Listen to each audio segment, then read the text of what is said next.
If you picked up a newspaper in any American city on April 27th, 1865, the front page story would certainly be the death of John Wilkes Booth the previous day.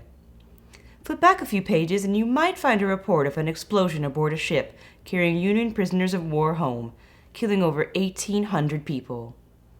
Greed and corruption would lead these poor veterans to suffer a horrible death, while hundreds of survivors were left grappling with horrendous injuries and psychological scars they would carry for the rest of their lives.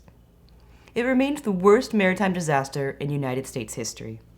Today, we delve into the catacombs to explore the tragedy that took place aboard the steamboat Sultana and the disgraceful miscarriage of justice that followed.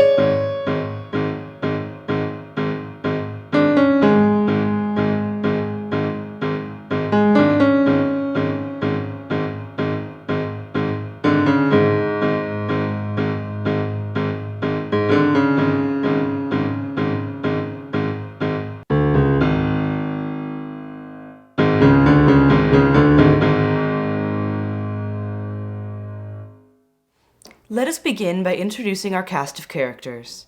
First, we have the ship herself. The Sultana was a paddle-wheeled steamship built in Cincinnati in 1863. She was 260 feet long and weighed 1,719 tons, with 4 coal-powered boilers supplying power to her 2 engines. Her top capacity was 375, including a crew of 85 and up to 290 passengers.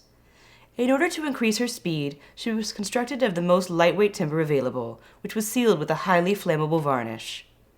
In March 1864, she was sold to a group of investors, including a steamboat captain named J. Cass Mason. Mason had enjoyed a long and successful career as a riverboat pilot, earning a reputation as a careful captain and setting a new speed record on the Mississippi River. Unfortunately, he was also a man with money problems. Business had been slowed by the war, and he was forced to sell most of his shares of the Sultana, keeping only a 1/16th stake in the boat. Next, we meet Lieutenant Colonel Reuben B. Hatch, a man with a bad reputation and a checkered past. Early in the war, he was arrested for accepting bribes for military supplies while serving as an assistant quartermaster in Cairo, Illinois. His brother, Illinois Secretary of State, and a major financial supporter of Abraham Lincoln, wrote to the president asking him to reconsider the charges. Lincoln endorsed the letter and appointed a commission to investigate. 2 of the 3 officials, fellow Illinoisans, disregarded the overwhelming evidence against Hatch and promptly dismissed the charges. By early 1865, Hatch was serving as an assistant quartermaster in New Orleans. After miserably failing a military competency test, he was declared totally unfit for his post. 10 days after being removed from this position, he was inexplicably made chief quartermaster of the Department of the Mississippi in Vicksburg. This strange appointment would prove to be fatal. Lastly, we have the victims of our story, Union prisoners of war, most of whom had been interred in Alabama's Cahaba prison. Locally known as Castle Morgan, the prison was constructed, if one could call it that, of a disused cotton warehouse surrounded by a wooden stockade. When the gates opened in June 1863, the 432 bunks were soon filled with soldiers, many of whom had been transferred from the notorious Andersonville prison. One prisoner later described his exodus to Cahaba as follows. Coming like cattle across an open field were scores of men who were nothing but skin and bones, some hobbling along as best they could, and others being helped by stronger comrades. Every gaunt face with its staring eyes told the story of suffering and privation they had gone through, and protruding bones showed through their scantily tattered garments. One might have thought that the grave and sea had given up their dead. By 1865, Cahaba Prison was home to over 3,000 men, crammed into a space intended for only 500. An open trench provided water polluted by sewer runoff from the nearby town. The meager rations consisted of cornmeal and raw meat. There were constant outbreaks of flea, lice, and rat infestations.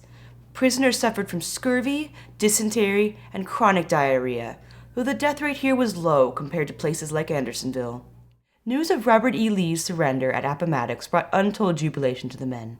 The war was finally over, and they would soon be headed home.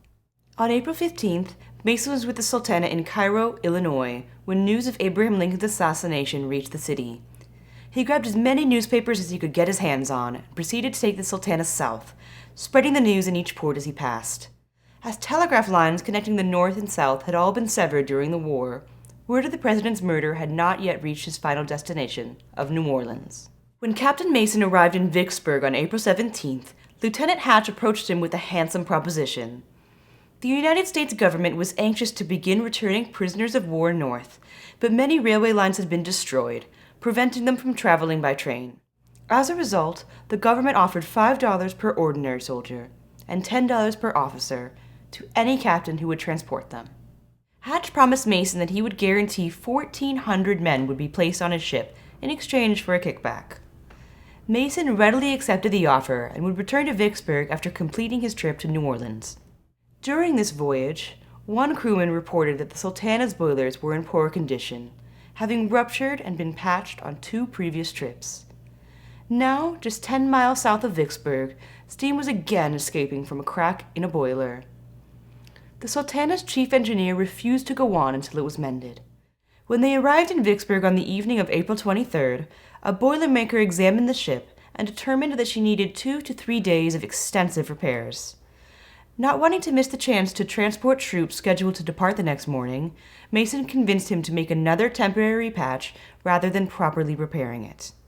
The prisoner exchange at Cahaba was to be supervised by Captain George Williams, but after being called away on urgent military business, he left the task to Captain Frederick Speed.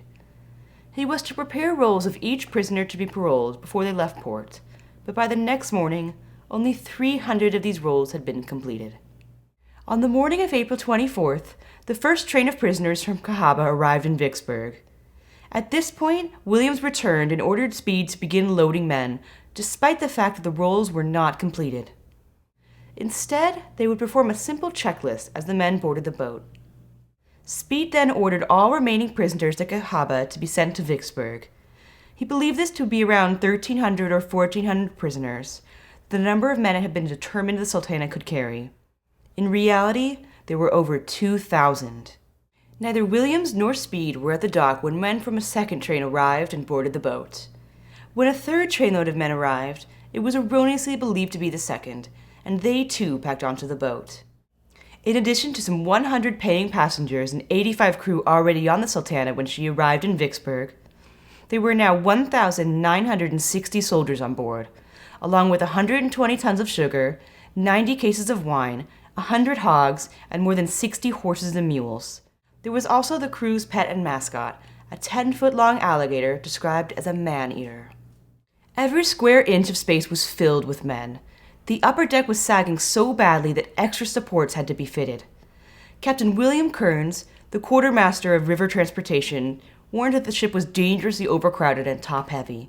Williams, Hatch, and General Smith all ignored his protests, despite the fact that there were other ships carrying as few as 17 passengers available to take the overflow of men on the Sultana.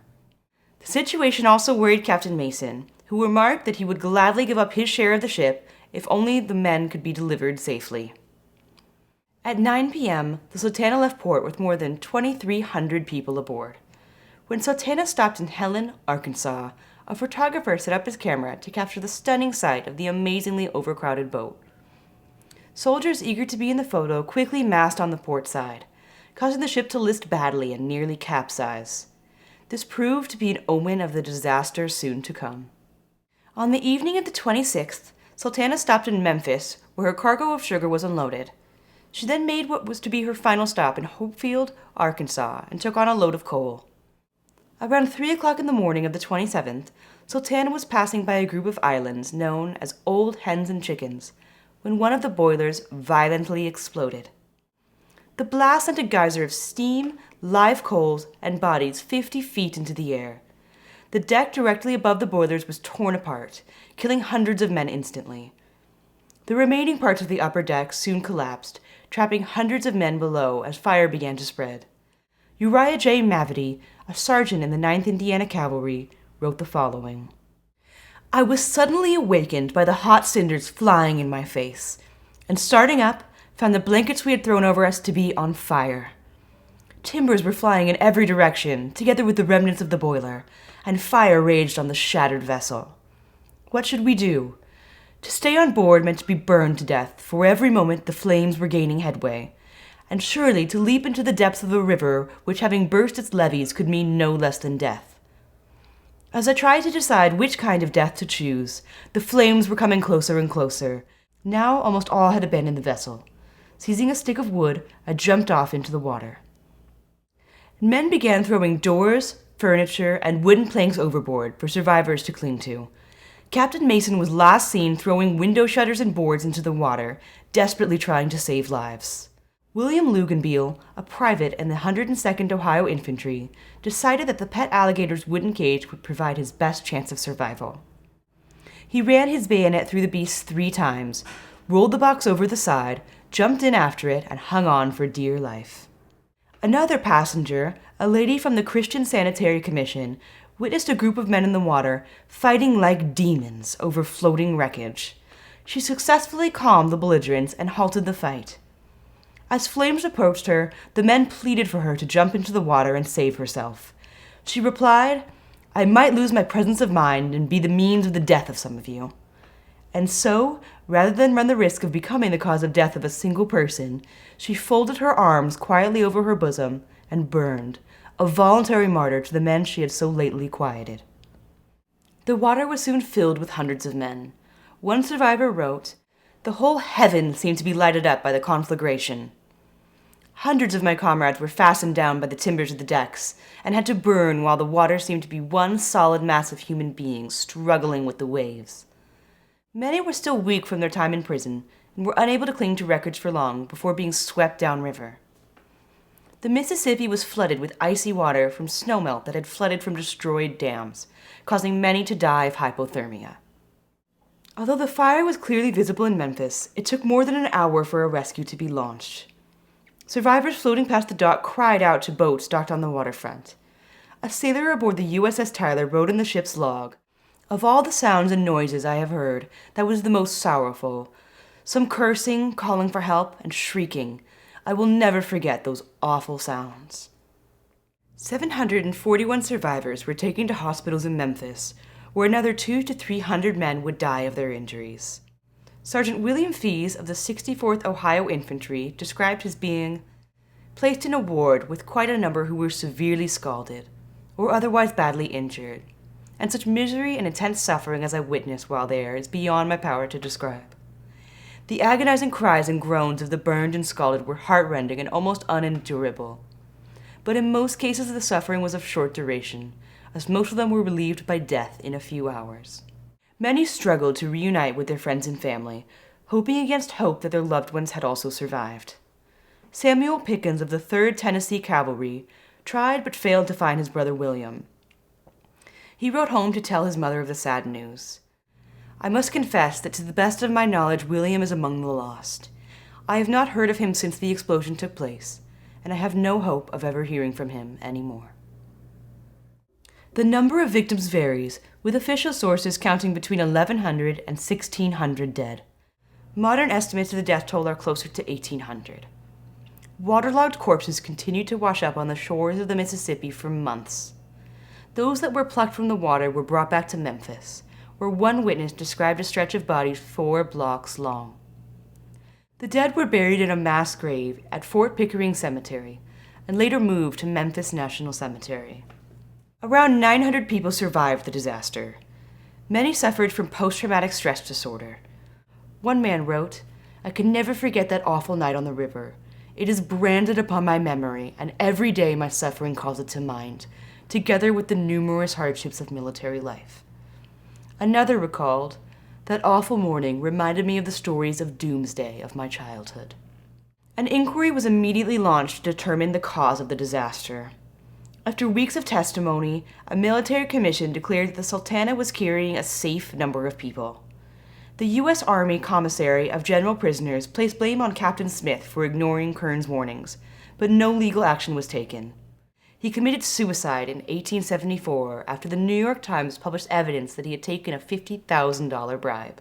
Another inquiry found Captain Speed responsible for overloading the boat. He was court-martialed and found guilty in June 1866. However, the verdict was soon revised and he received an honorable discharge. Hatch was relieved of duty as quartermaster and later found guilty of violating military regulations when $8,500 of federal money went missing under his watch, ending his career in disgrace. No one was ever held accountable for the disaster. The survivors' attempts to receive compensation from the government were unsuccessful, and no memorial was ever erected. News of John Wilkes Booth's death quickly overshadowed the tragedy. Although the explosion of the Sultana claimed more lives than the sinking of the Titanic, it has largely been forgotten. In June 1885, a group of survivors in Toledo, Ohio, formed the Sultana Survivors Association.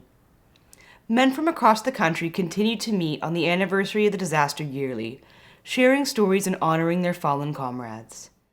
By 1929, only 2 men attended the reunion. The next year, there was only 1. The last survivor, Private Charles M. Eldridge of the 3rd Tennessee Cavalry, died in 1941, more than 76 years after the Sultana disaster.